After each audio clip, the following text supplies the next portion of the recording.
Pecadores nas mãos de um Deus irado, por Jonathan Edwards.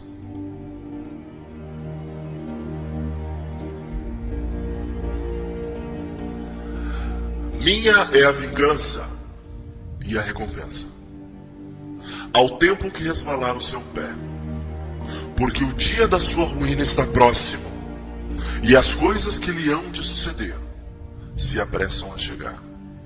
Deuteronômio 32, 35.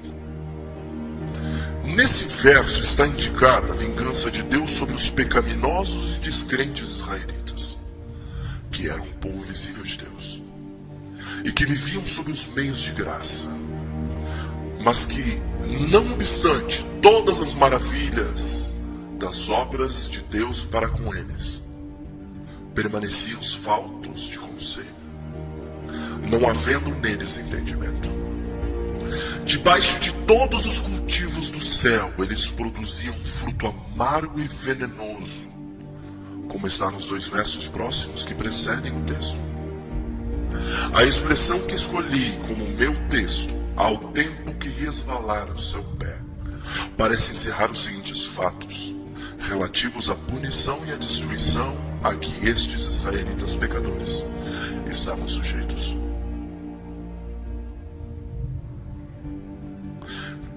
Primeiro, que estavam sempre expostos à destruição. Como alguém que se levanta e anda por lugares escorregadios, está sempre exposto à queda. Isto está implícito na forma de destruição que vinha sobre eles, sendo representada por seus pés escorregando, resvalando. O mesmo está expresso no Salmo 73:18.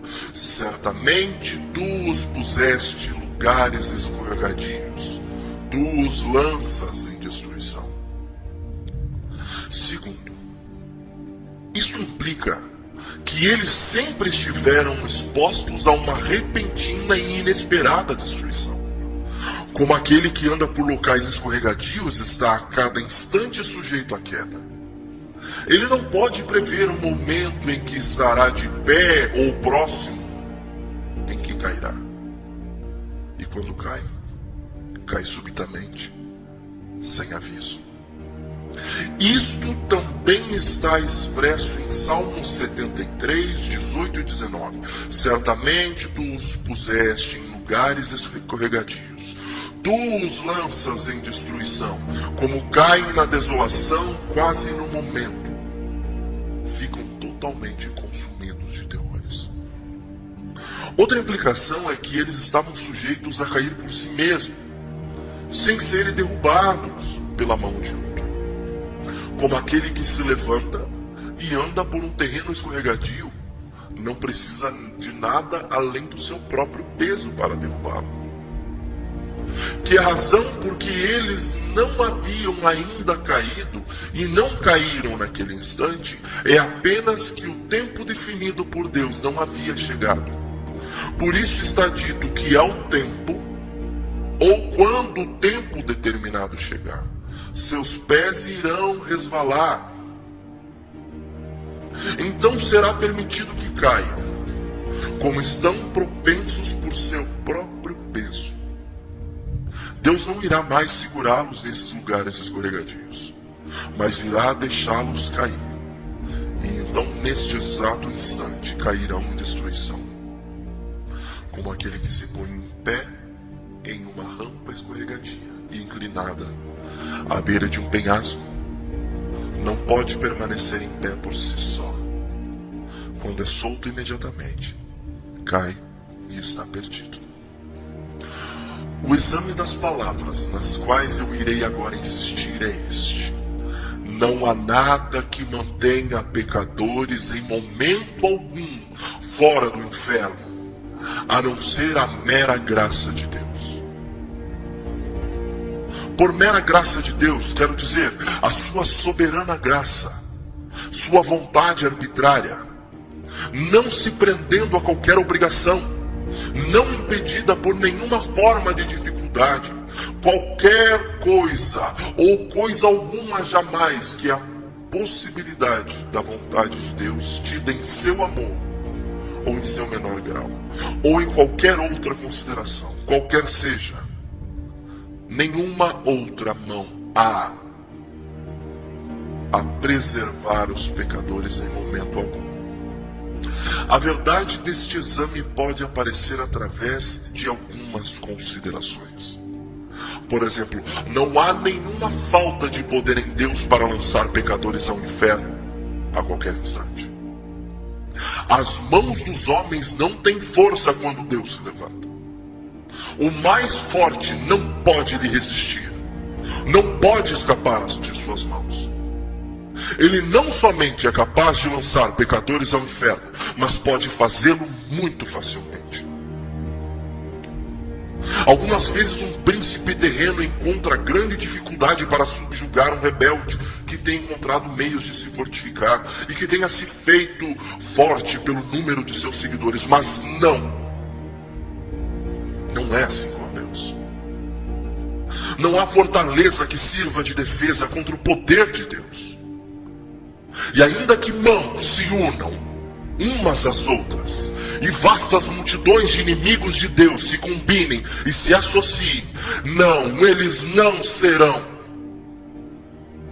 tão fortes e serão facilmente feitos em pedaços.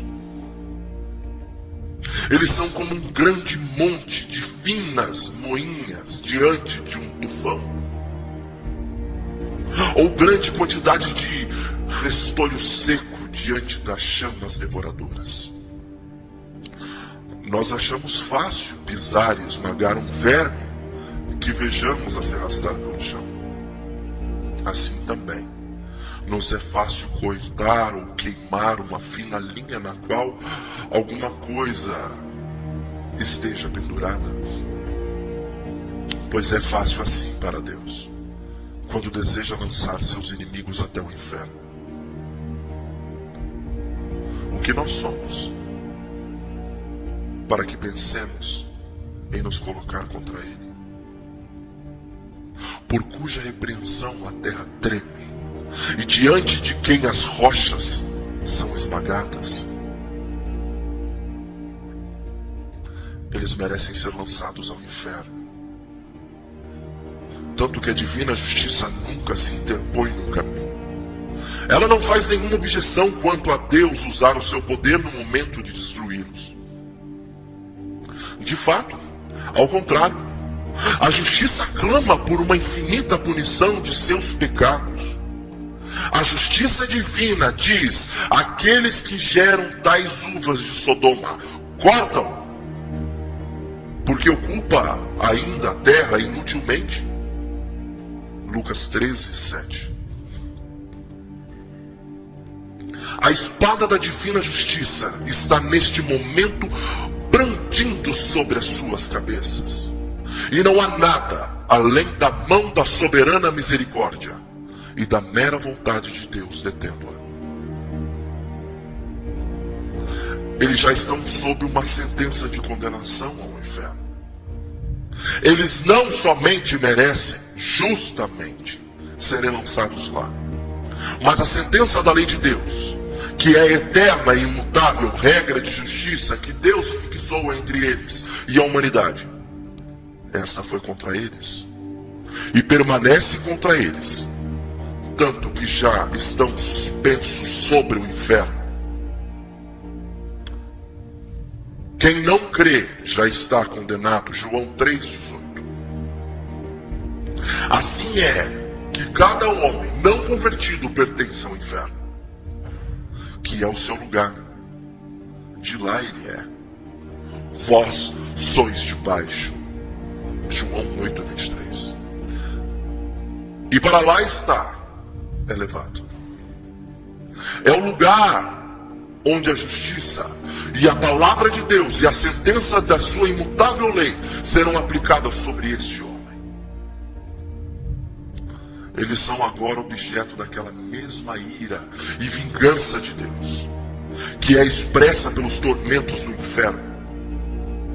E a razão pela qual não vão ao inferno neste mesmo instante não é porque Deus,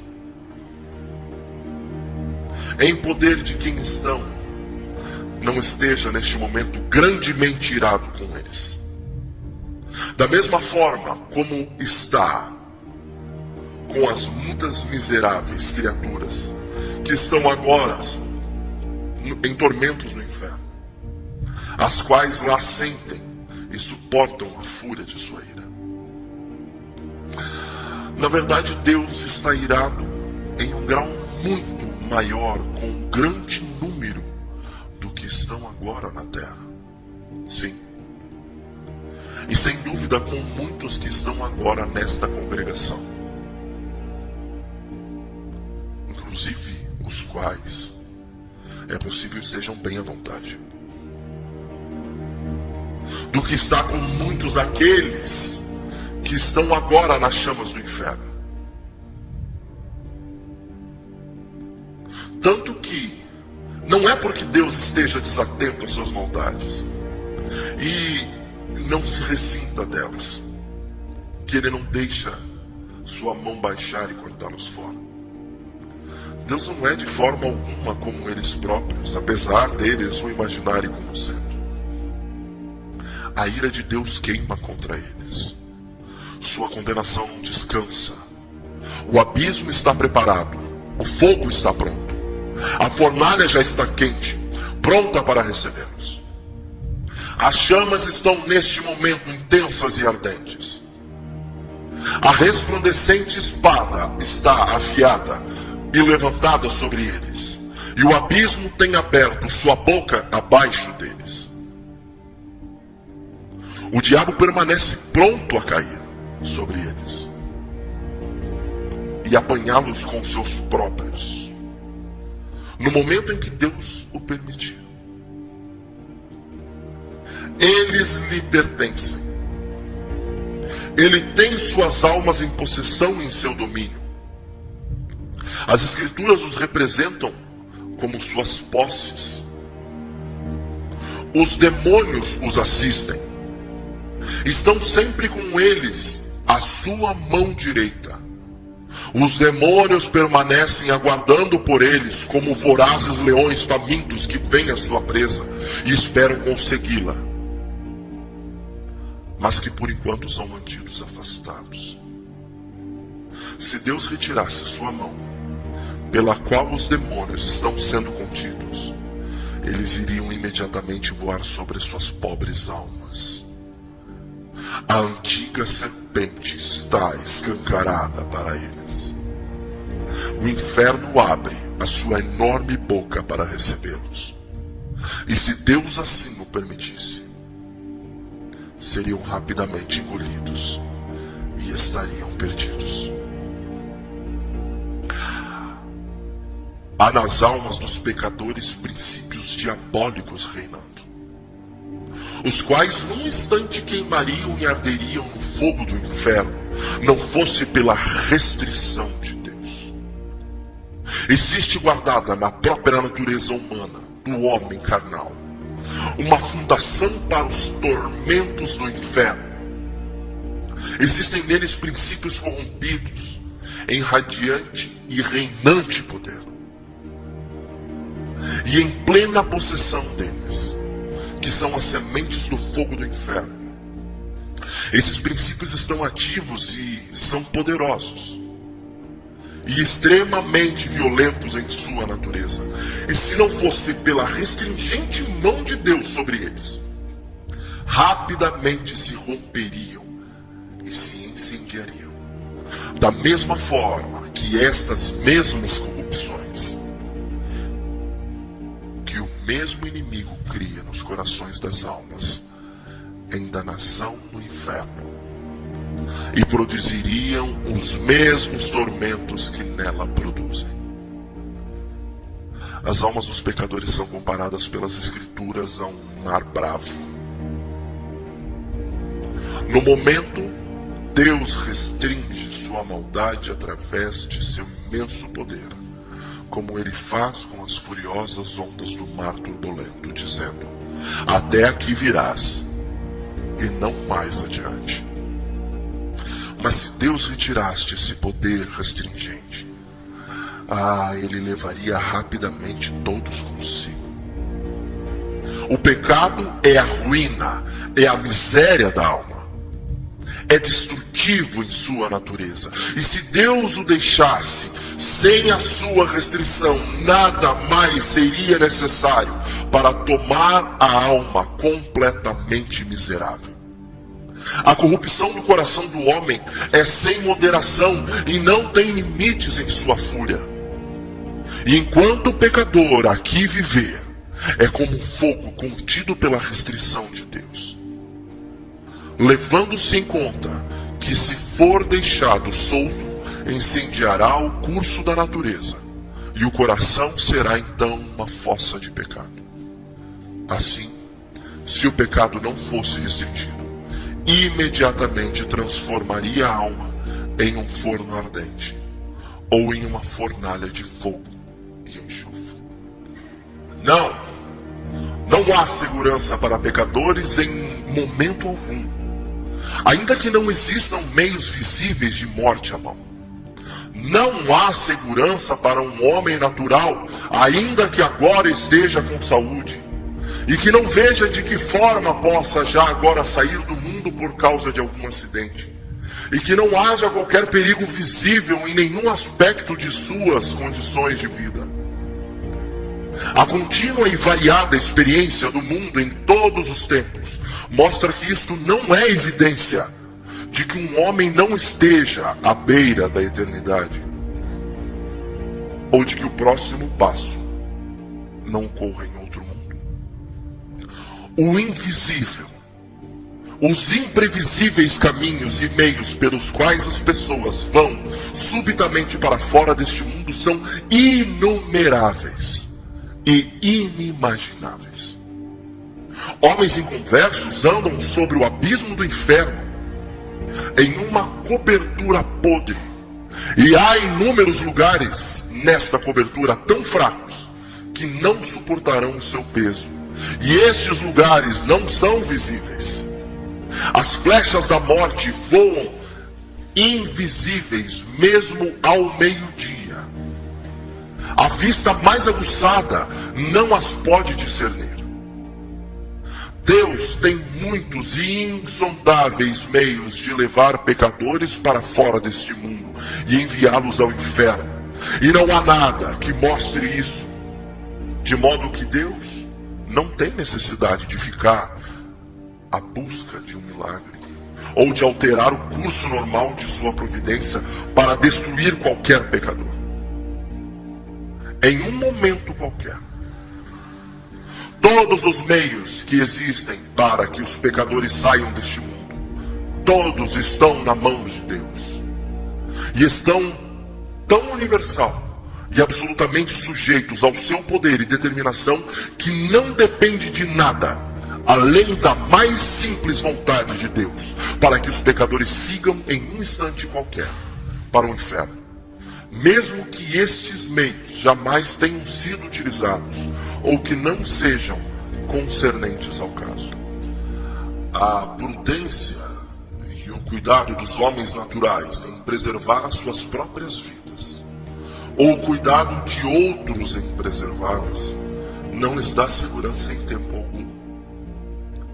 Disto, a divina providência e a experiência universal dão também testemunho.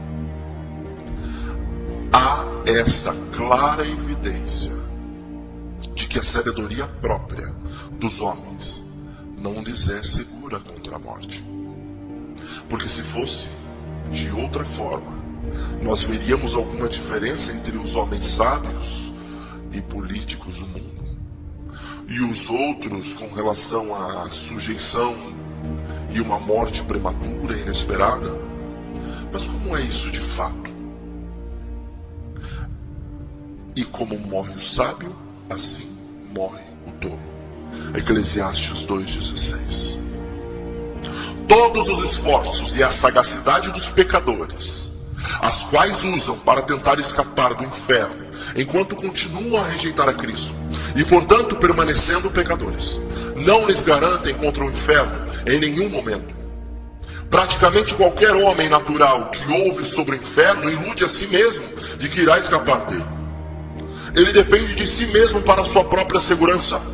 e se ilude sobre o que já fez, sobre o que tem feito ou sobre o que pretende fazer. Cada um projeta maneiras em sua própria mente sobre como evitará a danação. E se ilude, achando que planejou bem para si mesmo. E que esses esquemas não irão falhar.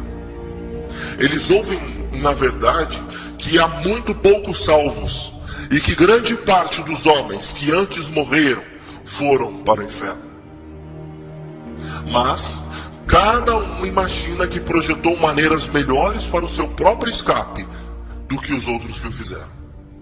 Mas eles não têm a intenção de ir àquele lugar de tormento. Diz a si mesmo que pretende tomar um cuidado efetivo e estabelecer fórmulas tais que ele mesmo não venha a falhar. Mas os tolos filhos dos homens miseravelmente se iludem, e a si mesmo, como seus próprios esquemas, e certos de sua própria força e sabedoria, confiam em nada mais do que uma sombra. A maior parte daqueles que antes viveram sob estes mesmos meios de graça, e que agora estão mortos, foram indubitavelmente para o inferno. E isto não ocorreu porque eles não foram tão espertos quanto aqueles que agora estão vivos. Não. Aconteceu porque eles não tinham ou não planejaram para si mesmos maneiras de escapar tão boas que assegurassem o seu próprio escape.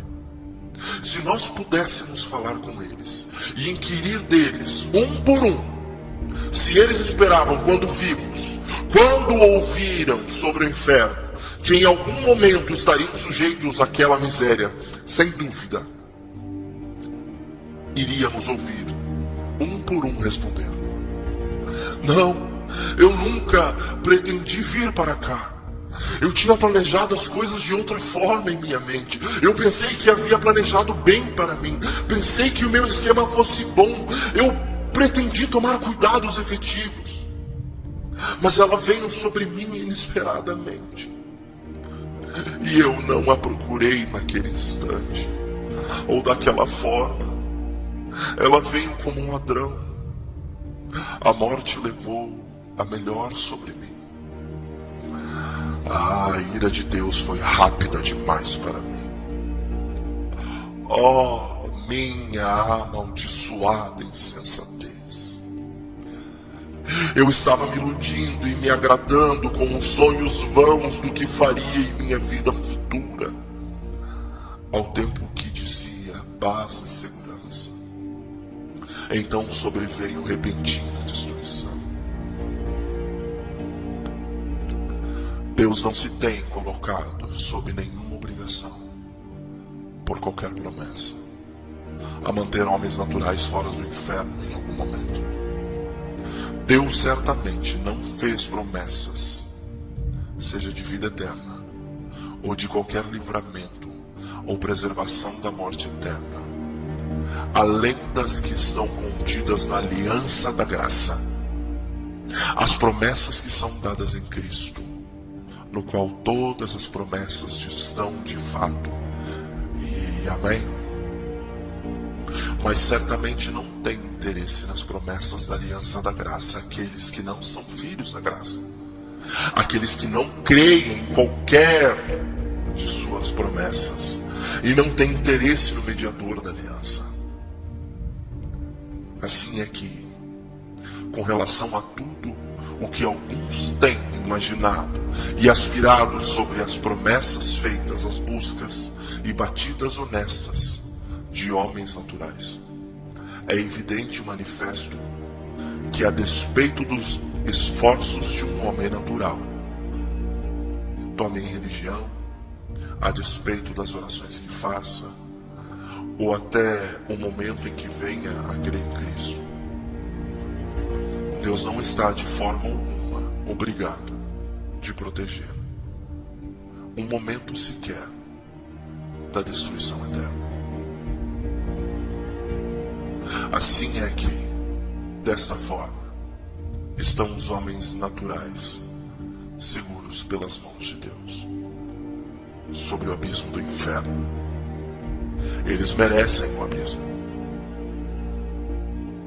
E já estão sentenciados a eles. E Deus, sendo terrivelmente provocado, sua ira é tão grande contra eles quanto para com aqueles que estão agora sofrendo as execuções da ferocidade de sua ira no inferno. E eles não têm feito nada para abrandar ou abater essa ira.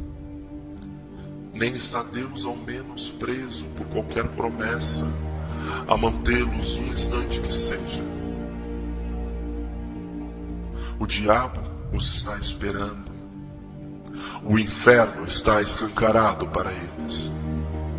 E as chamas juntam-se e flamejam por ele. E irão alegremente envolvê-los e engoli-los.